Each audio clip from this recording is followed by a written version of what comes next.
A labor dispute in California could potentially impact the Democratic debate this week. Organized by Unite Here Local 11, the union is petitioning for better wages.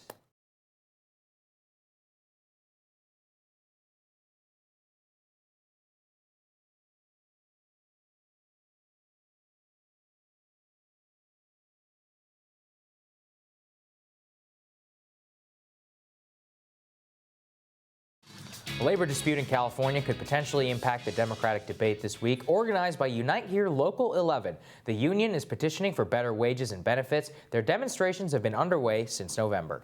Over the weekend, several of the Democratic presidential candidates voiced their support for those union workers, even signaling that they would not participate in the Democratic debate if it meant crossing a picket line. Here to discuss the protests and the support from the presidential hopefuls is Ada Briceño, co-president of Unite Here Local 11. She joins us now via Skype. Great to have you, Ada. Thank you for having me. Absolutely. Good morning. Tell us what you and your members are fighting for here. Sure. So we have 150 workers at LMU that are employed through Sodexo. We're fighting for wages and working conditions and health care. Our contract, we've been in the negotiations since March. Our contract expired in the month of April, and we've been working without a contract since then. And obviously, we need to reach an agreement. People need to have good working conditions and be able to sustain themselves and their families. And so we felt that it was imperative to let the candidates understand what they were up against if they came here to the debates.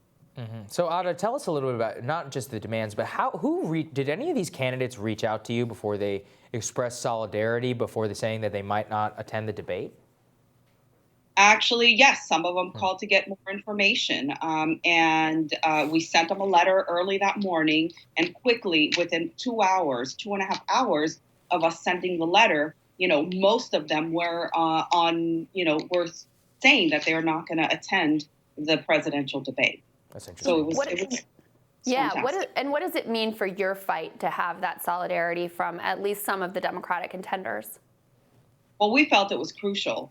I think it highlights the situation. It sheds light on what's happening there with Sodexo, and the public needs to help us reach an agreement there. And that's why we let them know that this was happening. So, Ada, tell us about what is the status of the negotiations now? I mean, it very much could impact the debate on Thursday. Have you heard any? Are you optimistic that something will happen in that time, or is there even going to be a debate? What do you think? Well, what I can tell you is that since we have contract negotiations scheduled for tomorrow, for Tuesday, so prior to us bringing out this letter, the company had canceled every session that was scheduled for December, pushed us into January. And then after, the candidates said that they would not go to the debate, we have negotiations tomorrow. So we are hoping that we can reach an agreement, but we don't know what's going to happen. Therefore, we will be picketing there on Thursday. Zooming out a little bit, how do you feel about the prioritization or lack thereof of labor rights and the union movement within this Democratic primary?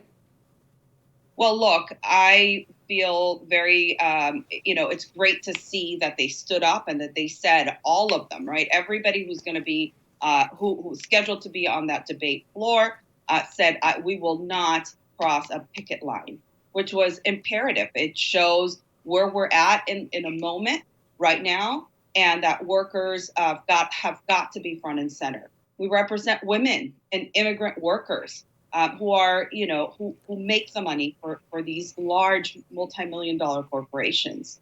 So it was very refreshing to see that all candidates stood strong and what they had to say in Twitter to the American public. All right, Ada, thank you so much. Please keep us updated, and we wish you the best. Thank you, Ada. Thank you so much. Thank you. We'll have more Rising for you after this.